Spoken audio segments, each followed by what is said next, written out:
Hi friends, coaching for Kannada gas YouTube ಚಾನಲ್ಗೆ ತಮಗೆಲ್ಲ ಸ್ವಾಗತ. ಇಂದು ನಾವು 2018 ಸಿವಿಲ್ PSI ಪ್ರಶ್ನೆ ಪತ್ರಿಕೆಯನ್ನ ಬಿಡಿಸೋಣ. ಮೊದಲನೇ ಪ್ರಶ್ನೆ, ಮಿಲ್ವಾಕಿ ಡೀಪ್ ಅಥವಾ ಆಳ, ಜಾವಾ ಟ್ರೆಂಚ್ ಬ್ರಾಕೆಟಲ್ಲಿ ಕಾಲುವೆ ಮತ್ತು ಚಾಲೆಂಜರ್ ಡೀಪ್ಗಳ ನಡುವಿನ ಸಮಾನತೆ ಏನು? ನೀವು ಗಮನಿಸಬಹುದು, ಮಿಲ್ವಾಕಿ, ಜಾವಾ ಟ್ರೆಂಚ್ ಮತ್ತು ಚಾಲೆಂಜರ್ ಡೀಪ್ ಅಂತ ಕೇಳಿದರೆ, ಚಾಲೆಂಜರ್ ಡೀಪ್ ನಮಗೆಲ್ಲ ಗೊತ್ತಿರುವಂತದ್ದು. ಇದು ಪೆಸಿಫಿಕ್ ಮಹಾಸಾಗರದ ಅತ್ಯಂತ ಆಳವಾದ ಒಂದು ತಗ್ಗು ಅಂತ ಹೇಳ್ಬೋದು. ಅದೇ ರೀತಿ ಪ್ರಪಂಚದ ಆಳವಾದ ತಗ್ಗು ಅಂತ ಹೇಳ್ಬೋದು. ಅದೇ ರೀತಿ ಜಾವಾ ದ್ವೀಪದ ಬಳಿ ಬರುವಂತಹ ಜಾವಾ ಟ್ರೆಂಚ್ ಅಥವಾ ಜಾವಾ ಕಾಲುವೆ, ಇದು ಹಿಂದೂ ಮಹಾಸಾಗರದಲ್ಲಿ ಕಂಡು ಬರುವಂತದ್ದು. ಅದೇ ರೀತಿ ಮಿಲ್ವಾಕಿ ಡೀಪ್, ಇದು ಅಟ್ಲಾಂಟಿಕ್ ಮಹಾಸಾಗರದಲ್ಲಿ ಕಂಡು ಬರುತ್ತೆ. ಸೊ ಇದಕ್ಕೆ ಸರಿಯಾದ ಉತ್ತರ ಆಪ್ಷನ್ ಎ. ಇವು ಕ್ರಮಬದ್ಧವಾಗಿ ಅಟ್ಲಾಂಟಿಕ್ ಸಾಗರ, ಹಿಂದೂ ಮಹಾಸಾಗರ ಮತ್ತು ಪೆಸಿಫಿಕ್ ಸಮುದ್ರಗಳ ಅತಿ ಆಳವಾದ ಭಾಗಗಳು. ಎರಡನೇ ಪ್ರಶ್ನೆಗೆ ಬರೋಣ. ಸಮುದ್ರದ ನೆಲದಿಂದ 10 ಮೀಟರ್ಗಿಂತ ಎತ್ತರಕ್ಕಿರುವ ಸಬ್ಮೆರಿನ್ ಪರ್ವತ ಅಥವಾ ಶಿಖರವನ್ನು ಏನೆಂದು ಕರೆಯುತ್ತಾರೆ? ಆಪ್ಷನ್ಸ್ ಇದೆ: ಗಯಟ್ಗಳು, ಸೀ ಮೌಂಟ್, ಅಬಿಸೆಲ್ ಬೆಟ್ಟಗಳು, ಟ್ರೆಂಚ್ಗಳು. ಸೊ ಆಪ್ಷನ್ಸ್ ಒಂದೊಂದೇ ನೋಡೋಣ. ಗಯಟ್ಗಳು ಅಂತ ಹೇಳಿದ್ರೆ ಸಮುದ್ರದ ಆಳದಲ್ಲಿರುವಂತಹ ಒಂದು ಸಮತಟ್ಟಾದ ಪ್ರದೇಶ, ಆ ಪ್ರದೇಶವನ್ನ ಅಬಿಸಿಲ್ ಮೈದಾನ ಅಂತ ಕರಿತೀವಿ. ಅದರಲ್ಲಿರುವಂತಹ ಬೆಟ್ಟಗಳನ್ನ ಅಬಿಸಿಲ್ ಬೆಟ್ಟಗಳು ಅಂತ ಹೇಳ್ತೀವಿ. ಆ ಅಬಿಸಿಲ್ ಬೆಟ್ಟಗಳ ಮೇಲೆ ಏನೋ ಬೆಟ್ಟಗಳು ಚಪ್ಪಟೆ ಆಕಾರವಾಗಿ ಏನಾದ್ರೂ ಇದ್ರೆ, ಸೊ ಮೇಲ್ಭಾಗ ಚಪ್ಪಟೆ ಆಗಿದ್ರೆ ಅದನ್ನ ಗಯಟ್ಗಳು ಅಂತ ಕರೀತಾರೆ. ಸೊ ಅದೊಂದು ಆಪ್ಷನ್ ಎ ಸರಿ ಆಗೋದಿಲ್ಲ.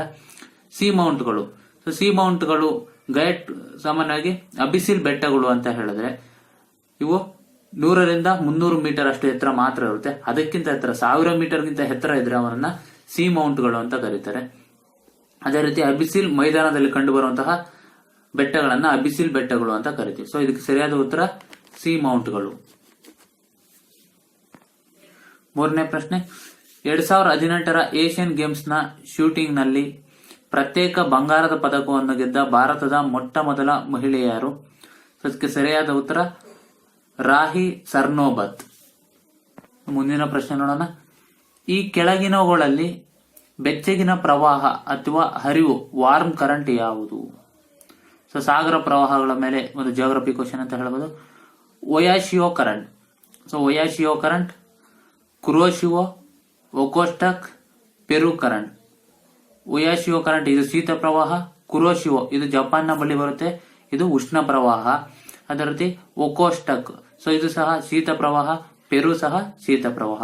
ಸೊ ಈ ಮೂರು ಕೋಲ್ಡ್ ಕರೆಂಟ್ ಆದ್ರೆ ಕುರೋಶಿಯೋ ಕರೆಂಟ್ ಇದು ವಾರ್ಮ್ ಕರೆಂಟ್ ಅಥವಾ ಉಷ್ಣ ಪ್ರವಾಹ ಅಂತ ಹೇಳ್ಬೋದು. ಸೊ ಅದಕ್ಕೆ ಸರಿಯಾದ ಉತ್ತರ ಕುರೋಶಿಯೋ, ಸೊ ಇದು ಜಪಾನ್ನ ಬಳಿ ಬರುತ್ತೆ. 5ನೇ ಪ್ರಶ್ನೆ ಬರೋಣ.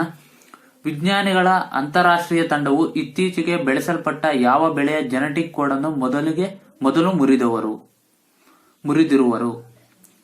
ವಿಜ್ಞಾನಿಗಳು ಏನ್ ಮಾಡಿದರೆ, ಒಂದು ಬೆಳೆಯ ಜೆನೆಟಿಕ್ ಕೋಡ್ ಅನ್ನ ಏನ್ ಮಾಡಿದರೆ ತಳಿಯನ್ನ ಭೇದಿಸಿದ್ದಾರೆ ಅಂತ ಹೇಳ್ಬೋದು. ಇದಕ್ಕೆ ಸರಿಯಾದ ಉತ್ತರ ಬಂದಾಗ ಗೋಧಿ. ಸೊ ಪ್ರಪಂಚದಲ್ಲಿ ವ್ಯಾಪಕವಾಗಿ ಬೆಳೆಯುವಂತಹ ಒಂದು ಬೆಳೆಗಳಾದಂತಹ ಗೋಧಿಯ ಒಂದು ಜೆನೆಟಿಕ್ ಕೋಡ್ ಅನ್ನ ವಿಜ್ಞಾನಿಗಳು ಏನ್ ಮಾಡಿದರೆ ಮುರಿದಿದ್ದಾರೆ. ಮುಂದಿನ ಪ್ರಶ್ನೆ, ಈ ಕೆಳಗಿನವುಗಳಲ್ಲಿ ಮೂಲಭೂತ ಹಕ್ಕುಗಳನ್ನು ಯಾವುದು ಸಂರಕ್ಷಿಸುತ್ತದೆ? ಉತ್ತರ ಶಾಸಕಾಂಗ, ಕಾರ್ಯಾಂಗ, ರಾಜಕೀಯ ಪಕ್ಷಗಳು, ನ್ಯಾಯಾಂಗ. ಸೊ ಈ ಆಪ್ಷನ್ಸ್ ನೋಡೋಣ. ಶಾಸಕಾಂಗ, ಕಾರ್ಯಾಂಗ, ರಾಜಕೀಯ ಪಕ್ಷಗಳು, ನ್ಯಾಯಾಂಗ. ಸೊ ಶಾಸಕಾಂಗ ಅಂದ್ರೆ ರಾಜಕೀಯ ಪಕ್ಷ ಅಥವಾ ಸರ್ಕಾರದಲ್ಲಿರುವಂತಹ ಒಂದು ರಾಜಕೀಯ ಪಕ್ಷ ಅಥವಾ ಈಗಿರುವ ಸರ್ಕಾರ ಏನ್ ಮಾಡುತ್ತೆ, ಕೆಲವೊಂದು ಕಾಯ್ದೆಗಳನ್ನ ಮಾಡುತ್ತೆ. ಆ ಕಾಯ್ದೆ ಸರಿಯೋ ಇಲ್ಲೋ ಅಂತ ಕೊನೆಗೆ ವಿಮರ್ಶೆ ಮಾಡುವಂತಹ ಅಧಿಕಾರ ನ್ಯಾಯಾಂಗಕ್ಕೆ ಇದೆ. ಅದೇ ರೀತಿ ಆರ್ಟಿಕಲ್ 32 ಅನುಚ್ಛೇದ 32 ನೀವೆಲ್ಲ ಗಮನಿಸಿರ್ಬೋದು. ಅನುಚ್ಛೇದ 32 ಅನ್ನುತ್ತೆ ಸಂವಿಧಾನಾತ್ಮಕ ಪರಿಹಾರದ ಹಕ್ಕುಗಳ ಬಗ್ಗೆ ತಿಳಿಸುತ್ತೆ. ಈ ಮೂಲಭೂತ ಹಕ್ಕುಗಳನ್ನ ಯಾರಾದ್ರೂ ಉಲ್ಲಂಘನೆ ಮಾಡಿದ್ರೆ ಅದರ ವಿರುದ್ಧ ನಾವು ಹೈಕೋರ್ಟ್ ಅಥವಾ ಸುಪ್ರೀಂ ಕೋರ್ಟ್ಗೆ ಹೋಗಬಹುದು. ಅಂದ್ರೆ ನ್ಯಾಯಾಂಗ ಏನ್ ಮಾಡುತ್ತೆ, ಮೂಲಭೂತ ಹಕ್ಕುಗಳನ್ನ ರಕ್ಷಣೆ ಮಾಡುತ್ತೆ ಅನ್ನೋದನ್ನ ನಾವು ಗಮನಿಸಬಹುದು. 7ನೇ ಪ್ರಶ್ನೆ,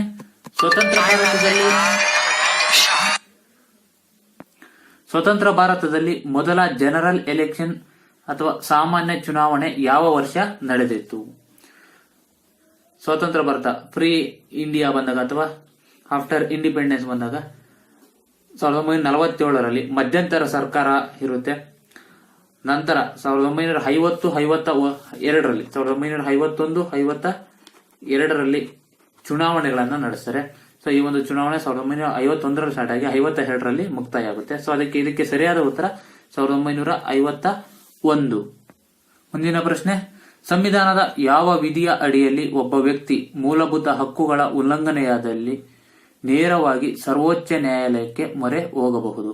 ಈಗ ತಾನೇ ಹೇಳಿದೆ, ಅನುಚ್ಛೇದ 32 ಸಂವಿಧಾನಾತ್ಮಕ ಪರಿಹಾರದ ಹಕ್ಕು, ಕಾನ್ಸ್ಟಿಟ್ಯೂಷನಲ್ ರೆಮಿಡಿ ಬಗ್ಗೆ ಹೇಳುತ್ತೆ. ಯಾವುದೇ ಮೂಲಭೂತ ಹಕ್ಕು ಉಲ್ಲಂಘನೆ ಆದರೆ ನಾವು ಅನುಚ್ಛೇದ 32ರ ಪ್ರಕಾರ ಹೈಕೋರ್ಟ್ ಅಥವಾ ಸುಪ್ರೀಂ ಕೋರ್ಟ್ ನ ಮೊರೆ ಹೋಗಬಹುದು. ಆದರೆ ಹೈಯೆಸ್ಟ್ ಪವರ್ ಬಂದಾಗ ಸುಪ್ರೀಂ ಕೋರ್ಟ್. ಹೈಕೋರ್ಟ್ ಬೇಕಾದ್ರೆ ನಿರಾಕರಿಸಬಹುದು, ಸುಪ್ರೀಂ ಕೋರ್ಟ್ ನಿರಾಕರಿಸುವಂತಿಲ್ಲ. ಅದೇ ರೀತಿ ಈ ಒಂದು ವಿಧಿಯನ್ನ ಡಾಕ್ಟರ್ BR ಅಂಬೇಡ್ಕರ್ ಸಂವಿಧಾನದ ಆತ್ಮ ಮತ್ತು ಹೃದಯ ಅಂತ ಕರೀತಾರೆ. 9th ಕ್ವಶನ್, ಭಾರತದಲ್ಲಿ ಯಾವ ತಾರೀಕಿಗೆ ಕಿಸಾನ್ ದಿವಸ್ ಅಥವಾ ರೈತ ದಿನ ಆಚರಿಸಲ್ಪಡುತ್ತದೆ? ಇದಕ್ಕೆ ಉತ್ತರ ಬಂದಾಗ ಡಿಸೆಂಬರ್ 23. ಸೊ ಡಿಸೆಂಬರ್ 23ನೇ ತಾರೀಕನ್ನ ಕಿಸಾನ್ ದಿವಸ್ ಅಥವಾ ರೈತ ದಿನ ಅಂತ ಆಚರಣೆ ಮಾಡ್ತಾರೆ. ಇದು 5ನೇ ಪ್ರಧಾನಿಯಾದಂತಹ ಚೌಧರಿ ಚರಣ್ ಸಿಂಗ್ ಅವರ ಸವಿ ನೆನಪಿಗಾಗಿ ಮಾಡ್ತಾರೆ. 10ನೇ ಪ್ರಶ್ನೆಗೆ ಹೋಗೋಣ. ಇನ್ಫೋಸಿಸ್ನ ಹೊಸ ಮುಖ್ಯ ಕಾರ್ಯನಿರ್ವಹಣಾ ಅಧಿಕಾರಿ ಮತ್ತು ಆಡಳಿತ ನಿರ್ದೇಶಕರಾಗಿ ಯಾರು ಅಧಿಕಾರ ವಹಿಸಿಕೊಂಡಿದ್ದಾರೆ? So current affairs news. ಇದಕ್ಕೆ ಸರಿಯಾದ ಉತ್ತರ ಸಲೀಲ್ ಪರೇಖ್. 11ನೇ ಪ್ರಶ್ನೆ, ವಿಂಗ್ಸ್ ಎಂಬ VoIP ಆಧಾರಿತ ದೂರವಾಣಿ ವ್ಯವಸ್ಥೆಯನ್ನು ಯಾವ ಟೆಲಿಕಾಂ ಕಂಪನಿಯು ಆರಂಭಿಸಿದೆ? ಸರಿಯಾದ ಉತ್ತರ BSNL, ಆಪ್ಷನ್ ಬಿ. ಮುಂದಿನ ಪ್ರಶ್ನೆ, ಇತ್ತೀಚೆಗೆ ಸಾವನ್ನಪ್ಪಿದ ಟ್ರಿನಿಡಾನ್ನಲ್ಲಿ ಜನಿಸಿದ ಮೂಲತಃ ಭಾರತದ ಲೇಖಕರಾದ ದಿವಂಗತ VS ನೈಪಾಲ್ ರವರು ಈ ಕೆಳಗಿನ ಕೃತಿಗಳಲ್ಲಿ ಯಾವುದು ಸೇರುವುದಿಲ್ಲ? Option A bend in river, option B magic seeds, option C a house for mister Biswas, option D the remains of the day. So ಇದಕ್ಕೆ ಸರಿಯಾದ ಉತ್ತರ option D the remains of the day. 13ನೇ ಪ್ರಶ್ನೆಗೆ ಹೋಗೋಣ.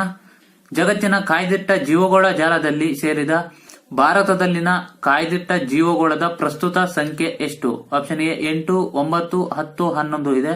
ಸೊ ಇದಕ್ಕೆ ಸರಿಯಾದ ಉತ್ತರ option D 11. ಅದೇ ರೀತಿ ಕರ್ನಾಟಕದಲ್ಲಿ ಸೇರುವಂತಹ ಒಂದು ಬಯೋಸ್ಪಿಯರ್ ಬಂದಾಗ ನೀಲಗಿರಿ ಅಂತ ಹೇಳ್ಬೋದು. 14ರ ಪ್ರಶ್ನೆಗೆ ಹೋಗೋಣ. ಕರ್ನಾಟಕದ ಪೊಲೀಸ್ ಫ್ಲಾಗ್ ಡೇ ಅಥವಾ ಬಾವುಟ ದಿನವನ್ನು ಎಂದು ಆಚರಿಸುತ್ತಾರೆ? ಸೊ ಇದಕ್ಕೆ ಸರಿಯಾದ ಉತ್ತರ ಏಪ್ರಿಲ್ 2. ಸೊ ಯಾಕೆ ಏಪ್ರಿಲ್ 2 ಅಂತ ಬಂದಾಗ, ಸೊ ಈ ಒಂದು ದಿನ ಕರ್ನಾಟಕ ಪೊಲೀಸ್ ಕಾಯ್ದೆ ಜಾರಿ ಬಂದಿರುತ್ತೆ. ಅದರ ಸವಿ ನೆನಪಿಗಾಗಿ ಪೊಲೀಸ್ ಬಾವುಟ ದಿನವನ್ನ ಆಚರಿಸ್ತಾರೆ.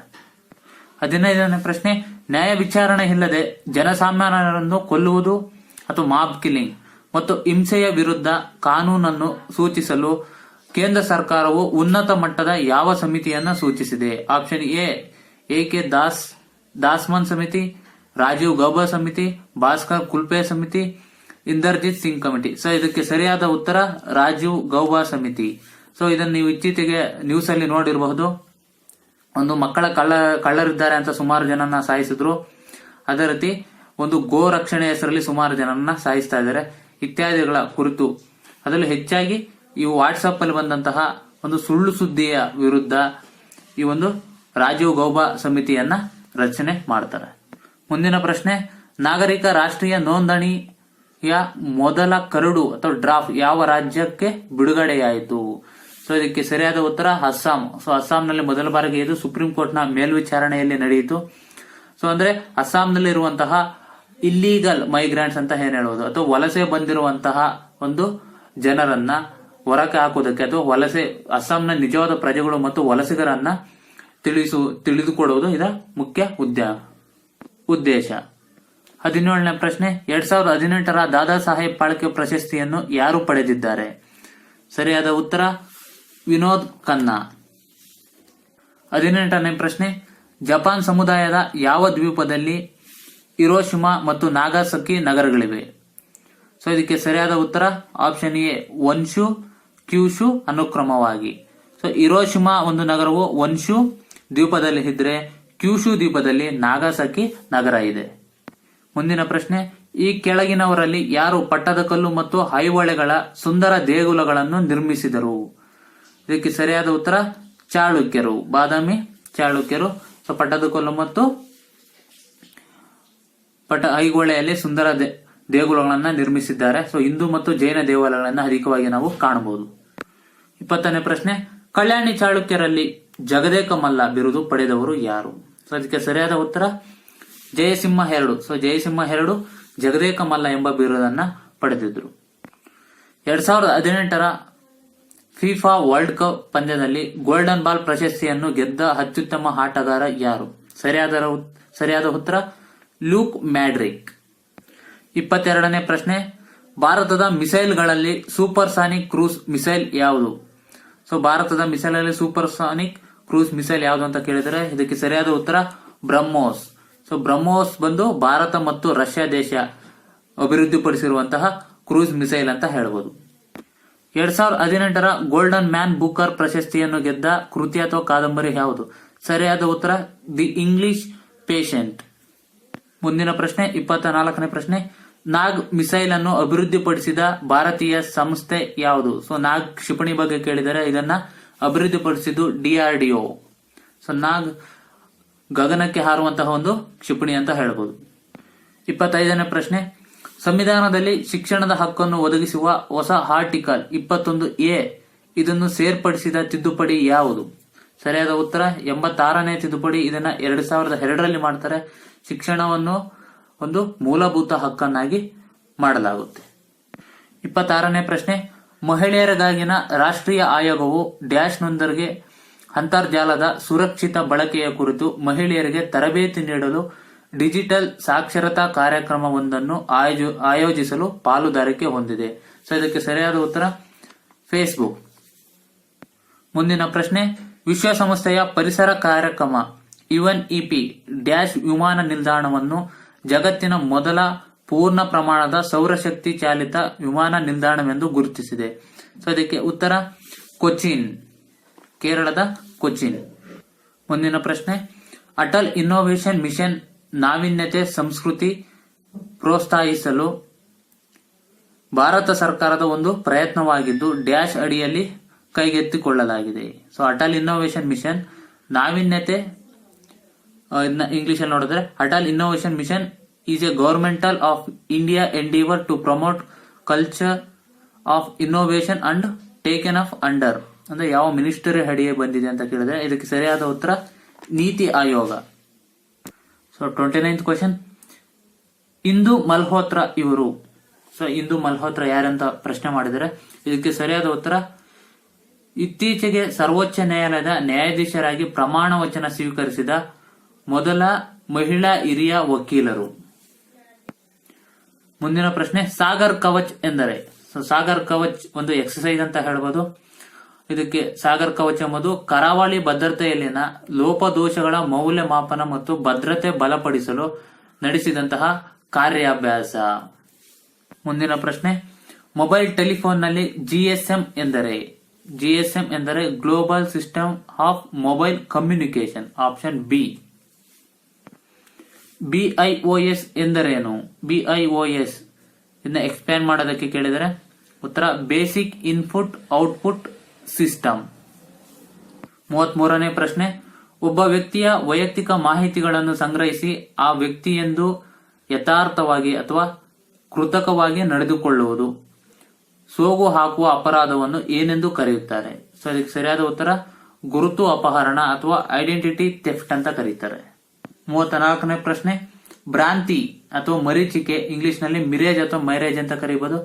ಇದಕ್ಕೆ ಕಾರಣವೇನು ಅಂತ ಕೇಳಿದ್ರೆ ಸೊ ಇದಕ್ಕೆ ಕಾರಣ ಬೆಳಕಿನ ಸಮಗ್ರ ಆಂತರಿಕ ವಕ್ರೀಭವನ ಅಥವಾ ಟೋಟಲ್ ಇಂಟರ್ನಲ್ ರಿಫ್ಲೆಕ್ಷನ್, TIR ಅಂತ ಕರಿತೀವಿ. ಸೊ ನೀವು ಮರುಭೂಮಿಯಲ್ಲಿ ಈ ಮರೀಚಿಕೆ ಅಥವಾ ಭ್ರಾಂತಿಯನ್ನ ನಾವು ಹೆಚ್ಚಾಗಿ ಕಾಣಬಹುದು. 35ನೇ ಪ್ರಶ್ನೆ, ರಾಸಾಯನಿಕ ಶಕ್ತಿಯನ್ನು ವಿದ್ಯುತ್ ಶಕ್ತಿಯಾಗಿ ಪರಿವರ್ತಿಸುವ ಸಾಧನವನ್ನು ಡ್ಯಾಶ್ ಎಂದು ಕರೆಯುತ್ತಾರೆ? So option battery, motor, generator, ಚಲಿಸುವ ಸುರುಳಿ ಮೀಟರ್. ಸೊ ಇದಕ್ಕೆ ಸರಿಯಾದ ಉತ್ತರ ಬ್ಯಾಟರಿ. ಸೊ ಅದೇ ರೀತಿ ಇನ್ನಷ್ಟು ಪ್ರಶ್ನೆಗಳನ್ನ ಮುಂದಿನ ವಿಡಿಯೋದಲ್ಲಿ ಚರ್ಚೆ ಮಾಡೋಣ.